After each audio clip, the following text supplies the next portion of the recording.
원래 이제 매매값이 오르면 전세 월세가 조금 수요가 떨어지니까 떨어지고 이렇게 반비례하는 성향들을 보통은 보이는데 맞아요. 요즘은 셋 다 떨어진단 말이에요? 이런 현상들이 좀 자주 일어났던 일들인지 궁금합니다. 아니죠. 네. 자주 안 일어나죠. 이례적인 현상인데 앞으로는 자주 일어날 수 있습니다. 왜? 금리에 연동이 되니까. 과거에는 매매만 금융의 지배를 받았거든요. 매매가 대출, 담보대출을 받으니까. 더 옛날에는 80년대 이럴 때는 우리 집도 대출 잘 안 나왔어요. 개인 대출이 안 나왔거든요. 잘. 그러다 보니까 금리가 올라도 별 영향이 없었죠. 과거에 금리 높은 시절이 있었잖아요. 야, 그때 집 어떻게 샀을까? 우리 88 올림픽 하기 전에. 그때는 대출이 잘 안 나왔어요. 개인한테. 그러니까 자기 돈으로 집을 사다 보니까 금리가 올라도 크게 영향이 없어요. 그때는 그런 시절이었고, IMF 지나면서 이제 뭐 금융 시장이 개방이 되면서 이제 개인한테 대출이 굉장히 활성화됐고 LTV가 2009년도 이후에는 전세 대출까지도 이제 활성화되니까 당연히 금융의 지배를 받으니까 금리가 올라가면 대출이자 부담이 담보 대출뿐만 아니라 전세 대출까지 받는 거고요. 월세는 왜 떨어지냐면 최근에 전세 가격이 떨어진 건 이제 대출이자 부담 때문에 월세가 유리하네. 라고 해서 이제 월세는 많이 유입이 됐는데, 월세 가격이 떨어지는 거는 결국에는 잠시는 월세가 유입이 되면서 월세 가격이 올라갈 수가 있는데, 월세 기준이 뭐예요? 전세 금액. 네, 전세 금액을 가지고 기준을 잡잖아요. 전세의 기준은 매매잖아요. 매매 가격이 떨어지니까 과거에는 매매 수요가 이제 전세로 돌아가면서 전세 가격이 올라가주면서 약간 버퍼링 역할을 해주는데, 이제 금융의 지배를 받으니까 동시에 떨어진단 말이에요. 동시에 떨어지는데 이게 또 연관이 되죠. 매매가 떨어지니까 전세가 떨어지고 전세가 떨어지니까 매매가 떨어지는 거고. 그러면 월세는 수요가 월세로 가면서 12억짜리가 이제 전세는 8억으로 떨어졌는데 월세는 12억 기준에서 월세를 적용받고 있는데 지금까지는 유리하니까 사람들이 월세로 갔는데 시간이 지나니까 전세가 유리하네? 월세 수요가 전세로 유입이 되죠? 그럼 월세는, 야, 너는 왜 12억 기준에서 받고 있어? 라고 하면 월세 기준이 또 낮아지죠. 그렇죠. 야, 8억 기준에서 월세가 또 전월세 전환율이 적용이 되기 때문에. 계속 키 맞추기를 하는 거군요. 키 맞추. 그러니까 이게 어느 누군가가 매매가 올라가지고 전세가 올라가주면 결국에는 또 월세도 따라 올라가겠지만 지금은 잠시 월세가 올랐는데 결국엔 월세가 계속 올라가기가 힘든 게 매매 전세가 떨어지는데 월세 지원차 어떻게 계속 올라가냐고요. 또 시장 수요자들이 소득이 늘어나는 것도 아니고 경기도 너무 안 좋고 소득도 늘어날 리도 없고 지금 모든 게 문제이기 때문에 월세도 낮아질 수밖에 없다.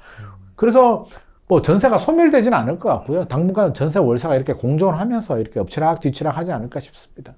지난 가을에 나오셨을 때 그때도 시장이 좀 하락을 하고 있었어요. 네. 근데 그 이후 지금 5개월 정도 지났는데 그대로 지금 계속 이어지고 있는 상황인데 실제로 주변의 현장에서 이제 매도자나 매수자 이런 분들도 많이 만나시잖아요. 네. 이분들이 지금 느끼는 고민 이런 거는 어떤 게 있나요?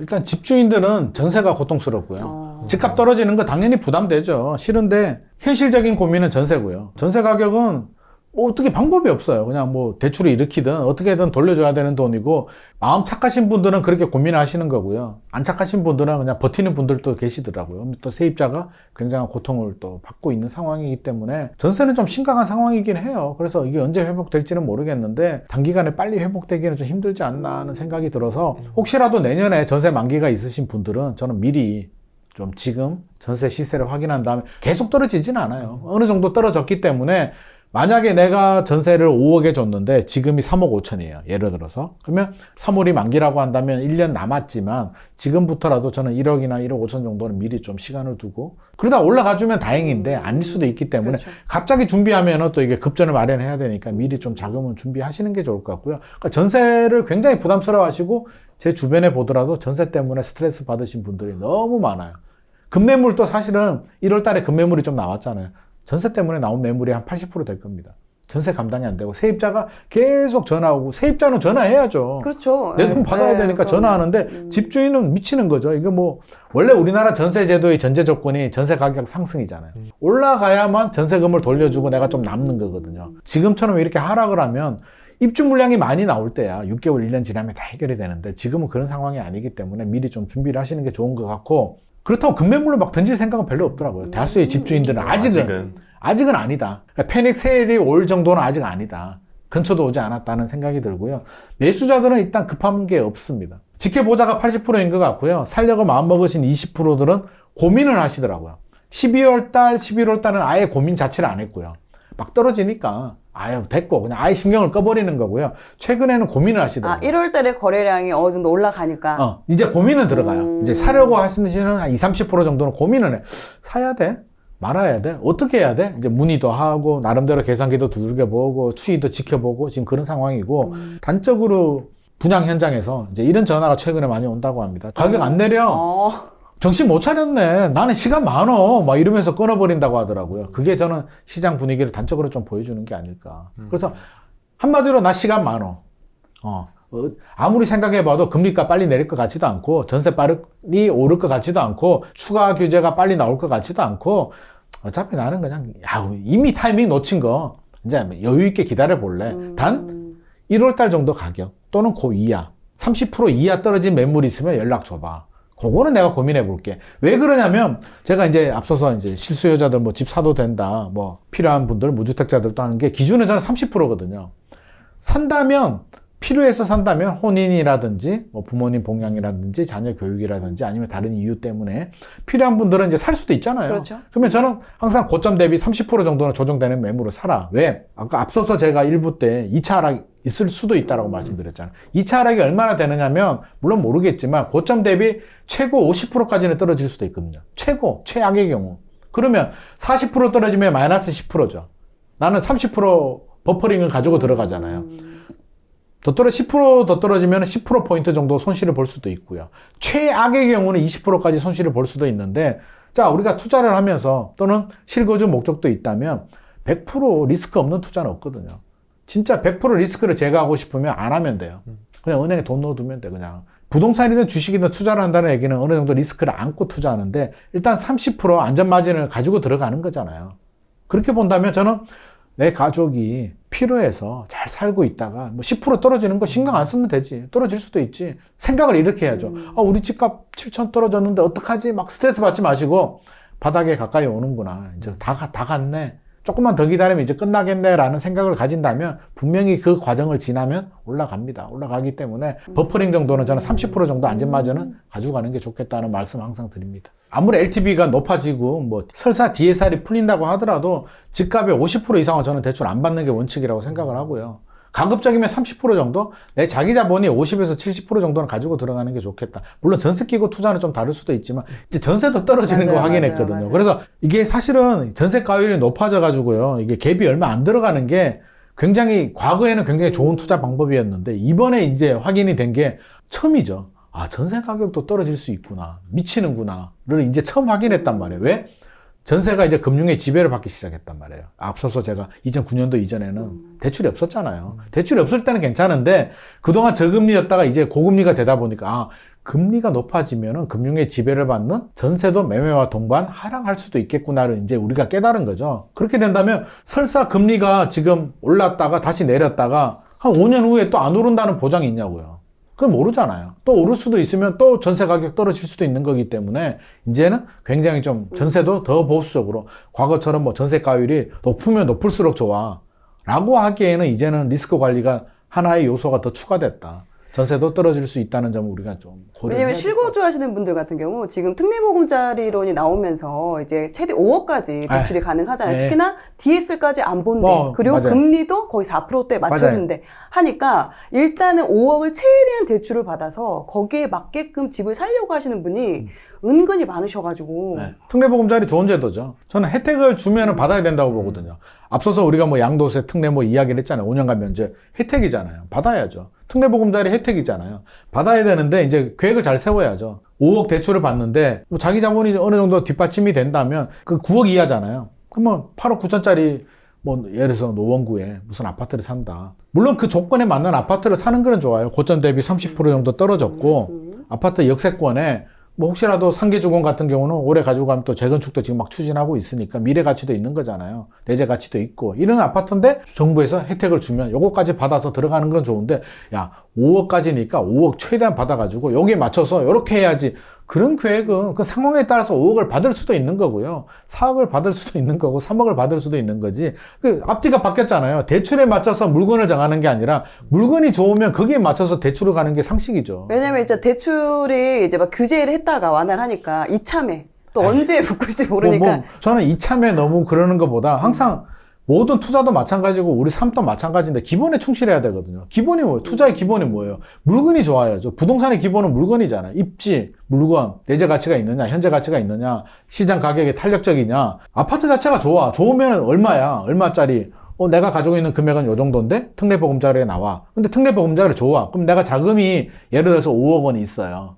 현금이 5억 원이 있는데 특례보금자리가 괜찮아. 시장 금리보다. 그러면 내 자기 자본 한 3억만 쓰고 특례보금자리 5억을 써. 2억은 내 키핑해 둘게. 그런 전략은 좋죠. 했다가 나중에 더 좋은 금리가 나오거나 뭐 상황이 달라지면 또 활용을 할 수가 있으니까 대출을 상환할 수도 있는 거고요.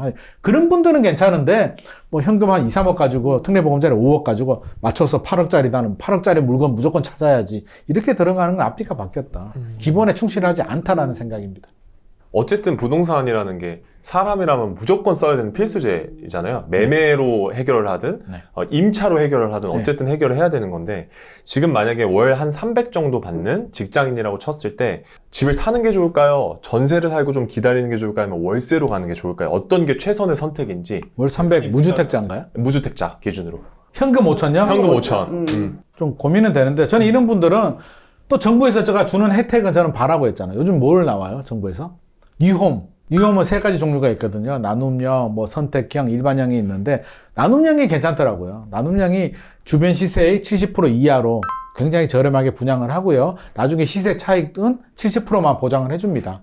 이게 왜 좋으냐면 얼마 오를지도 모르는데 시세 차익 100을 벌면 70만 먹어도 되지 뭐. 일단 저렴하게 사는 게 중요하니까. 그래서 최근 고양 창릉하고 강동 고덕 강일 3단지가 대박 쳤잖아요. 고덕 강일은 100대 1이 넘었죠? 100대 1이 나왔고 고양 창릉이 80대 1이었나요? 뭐 그 정도 나와서 저는 깜짝 놀랐는데 네. 그게 왜 괜찮냐면 가격 경쟁력이 있거든요. 고양 창릉 같은 경우 우리가 말하는 34평 아파트 전용 84가 5억 5천에 나왔어요. 5억 5천이면 비싸요? 안 비싸요? 좋아요. 좋잖아요. 네, 34평이면 굉장히 괜찮은 34평에 가격이죠. 3기 신도시잖아요. 2기 신도시 생각해보세요. 위치가 나쁘냐? 고양 창릉 신도시가 그래도 제일 안쪽 서울 쪽이랑 서울에서 가까운 가깝고요. 지역이잖아요. 우리 삼성지구 아시죠? 삼성지구도 아파트 가격이 비싸요. 맞아. 삼성지구에 거기에 아파트가 있어요. 뭐 아이파크 뭐 아파트가 있는데 걔가 확인해 보니까 가장 잘 나갔을 때 2021년도 고점에 11억 했었고요. 전용 84가 11억 하고 지금은 7억 5천 8억 정도 하거든요. 자, 삼성지구에 이 아파트가 좋으냐? 창릉 신도시의 새 아파트가 좋으냐? 창릉 신도시 아파트 입주가 2030년 요때 예정이거든요. 자, 그때 되면 삼성지구의 아파트는 입주 10년 넘어가잖아요. 그렇죠. 10년 이상 벌어지는데 지금 얘는 5억 5천이고 삼성지구 아파트는 7억 5천 8억이란 말이에요. 절대적으로 비교해봐도 누가 더 나은지는 이거는 뭐 초등학생들도 답이 나와요. 그냥 이거는 그냥 들어가야 돼. 그러니까 경쟁률이 높죠? 청년들이 그냥 막 집어넣는 게 아니에요. 계산기를 두들겨 보니까 맞아요. 유리한 거예요. 그래서 특별공급도 신혼부부가 있고 청년 특별공급이 있고 생애 최초가 있는데 자기한테 이제 유리한 전략을 짜야죠. 이분이 청년의 경쟁률이 높다는 얘기는 많이 몰렸다는 얘기지. 그러니까 저는 청년 넣어가지고는 답이 잘 안 나올 것 같고 뭐 생애 최초가 되면 생애 최초를 도전하시든 나한테 유리한 게 뭔지를 좀 확인하세요. 내가 신혼부부인데 7년 이내 신혼부부인데 계산해보면 신혼부부 물량이 좀 많아요. 청년은 15% 배정이 되고요. 신혼부부는 40%인가요? 뭐 이 정도 배정이 되기 때문에 물량도 많고 정부에서 지금 혜택을 주잖아요. 이게 영원히 나오지 않아. 항상 정권 딱 나오면 누구 표, 뉴홈이 윤석열 표 공공분양주택 브랜드잖아요. 이게 5년 동안 계속 하지는 않을 거잖아요. 다음 정권 되면 또 바뀌어버리니까 제가 볼 때는 한 3년 동안 열심히 할 거거든요. 그러니까 이 3년 이런 사전 청약하는 거 저는 열심히 강동 고덕 3단지도 토지 임대부지만 괜찮아요. 토지 임대부지만 3억 5천. 보증금 3억 5천에 월 40만 원 내는데 주변에 반전세를 가도 3억 5천에 40보다 비싸요. 그러니까 토지는 SH공사 거지만 건물 가치도 오르긴 하거든요. 아파트는. 그러니까 이런 것도 3억 5천이면 괜찮잖아요. 지금 당장 돈 내는 것도 아니고. 그러니까 이분은 지금 5천만 원 자금이 부족하니까 이런 거 정부가 주는 청약 위주로 좀 청약이 더 낫지 않을까 싶습니다. 또 요즘 유튜브에서도 그렇고 시장 분위기도 그렇고 계속해서 이제 하락을 하고 있으니까 네. 지금이 하락 초입기다.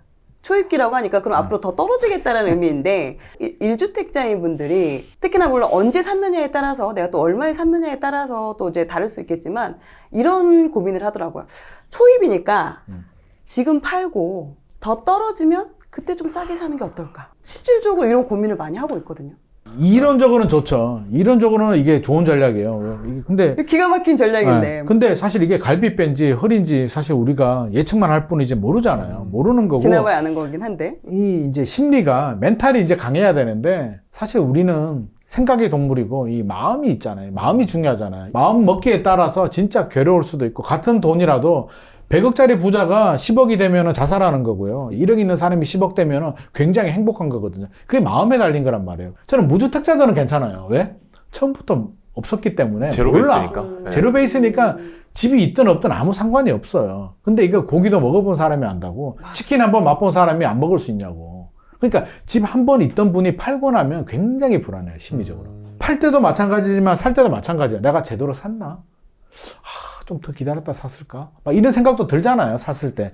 팔고 나면 내가 괜히 팔았나? 더 예민해질 수 있겠네요. 굉장히 잠이 안 와요. 어플 계속 보고 막 올라가나 안 올라가나. 계속 보죠. 볼 때만 하는데 근데 뭐 금매가 소진됐다는 뉴스 나오면 또 잠이 안 오고 막 눈이 뻘개지죠. 모든 신경이 거기가 있어요. 근데 이게 신경을 꺼버리면 돼요.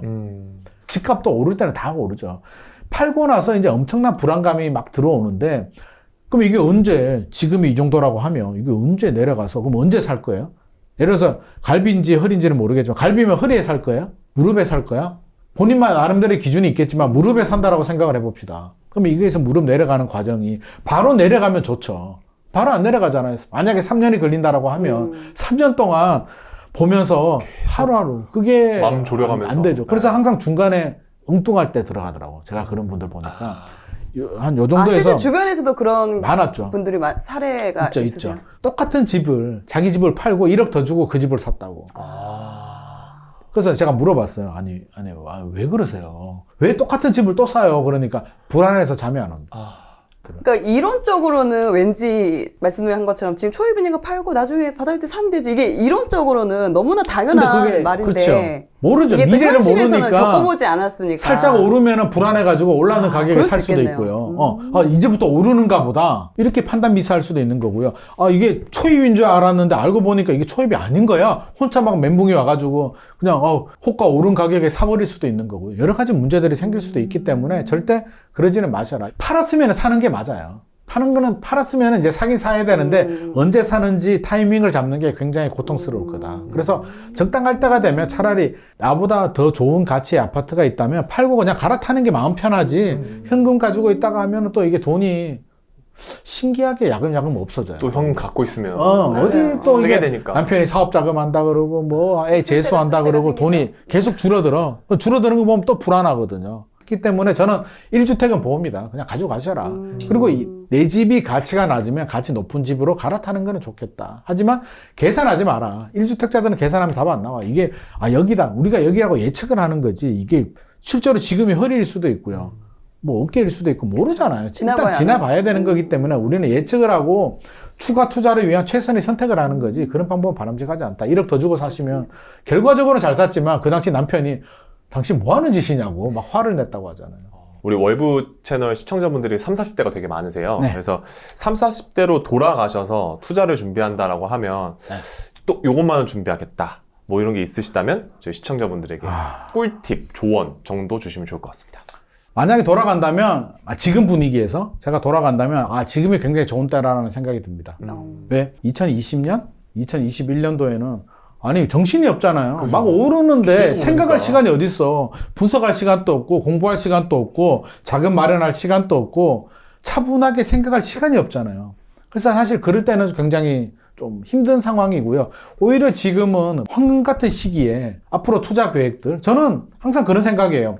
서두르지 마라.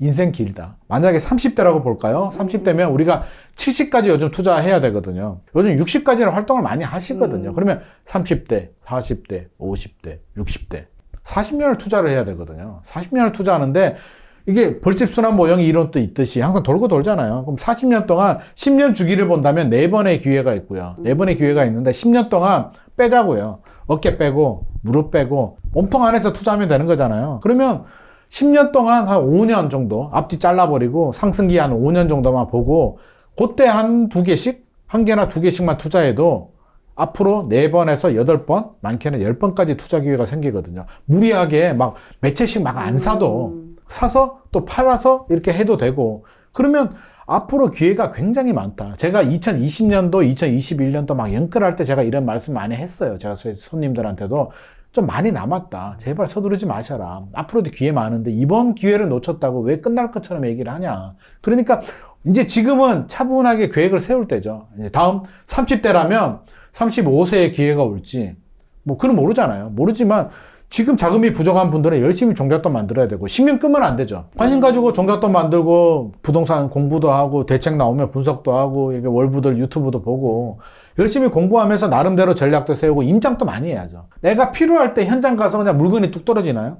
아파트는 그나마 좀 괜찮지만 뭐 우리가 아파트만 투자하는 것도 아니잖아요. 상가를 할 수도 있고 꼬마 빌딩을 할 수도 있고 여러 가지가 있기 때문에 어떻게든 현장을 많이 발로 뛰어라. 그리고 시간 나면 주말에 넷플릭스 보지 마시고 그 보고 나면 뭐 아무것도 없잖아요. 그냥 볼 때만 기분 좋고 그러지 마시고 미래를 위한 그런 시기이기 때문에 현장 가서 부동산 가서 커피 있잖아요. 커피 아니면 2잔 사가지고요. 부동산 사장님하고 커피 마시면서 이야기를 해도 저는 많은 도움 받는다고 보거든요. 그렇게 친해지면 좋은 물건들 나중에 또 줘요. 맞아요. 3년 후에 사장님 급매물 뭐 하면은 먼저 딱 연락. 왜? 부동산 사장님들도 기억이 나야 뭐 연락을 하지. 그러니까 좀 친해질 필요도 있겠다. 내 관심 있는 아파트가 있다면 그렇게 돌아다니면서 아파트도 보고 시장 흐름도 확인하고 뉴스만 보지 마시고.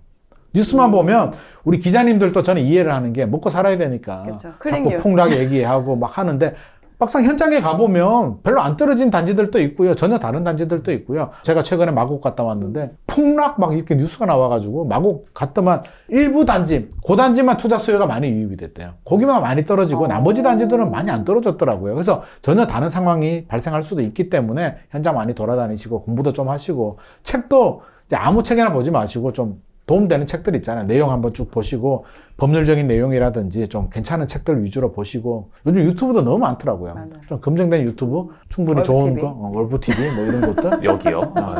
여기 그 유튜브 많이 본다고 도움 되지는 않아요. 그러니까 좋은 유튜브 몇 개만 해가지고 이렇게 보시는 것도 도움이 될 것 같습니다. 이 기회에 이제 내 계획도 세우시고요. 한 번씩 여행 가는 건 좋겠지만 저 개인적으로 너무 자주 가지 마시고 왜냐면 좀 허리끈 졸라매야 그쵸, 되니까. 네. 그래서 지금은 준비하는 기간이다. 근데 이 기회가 3년 후에 올지 1년 후에 올지는 몰라요. 생각보다 빨리 올 수도 있고요. 조금 늦게 올 수도 있기 때문에 이렇게 준비하면서 타이밍 잡는다면 저는 앞으로 남은 그 수많은 기회들을 잡을 수 있지 않을까. 제가 그게 너무 아쉬웠거든요. 30대 때 제가 너무 달려가지고 너무 달렸다는 건 투자를 많이 하셔가지고. 그때 막 이게 끝인 줄 알고 이게 사실 제 경험에서 우러나오는 얘기야. 이게 그때 좀 무리를 하신. 그쵸.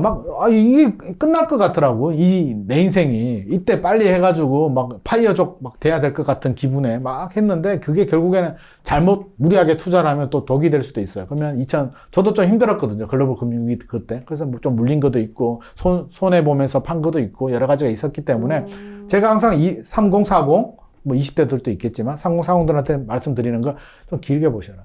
길게 보면 좋은 게 굉장히 많다. 제가 놓친 게 너무나 많거든요. 그때 안 달렸으면 더 좋은 걸 많이 잡았는데 저 같은 실수는 하지 말라는 말씀 제가 반드시 드리고 싶습니다. 정말 진심이 눈빛과 표정에서 너무나도 잘 눈빛이 느껴집니다. 슬펐나요? 길게 보셔라. 그리고 조급증 가지지 마셔라. 그리고 10년에 한 5년 정도만 투자하자. 그리고 2020년, 2021년 막 과열됐을 때는 사실 과열이었잖아요. 그러니까 그런 것도 이제 걸러낼 수 있는 그런 능력을 충분히 키워야 될 것 같습니다.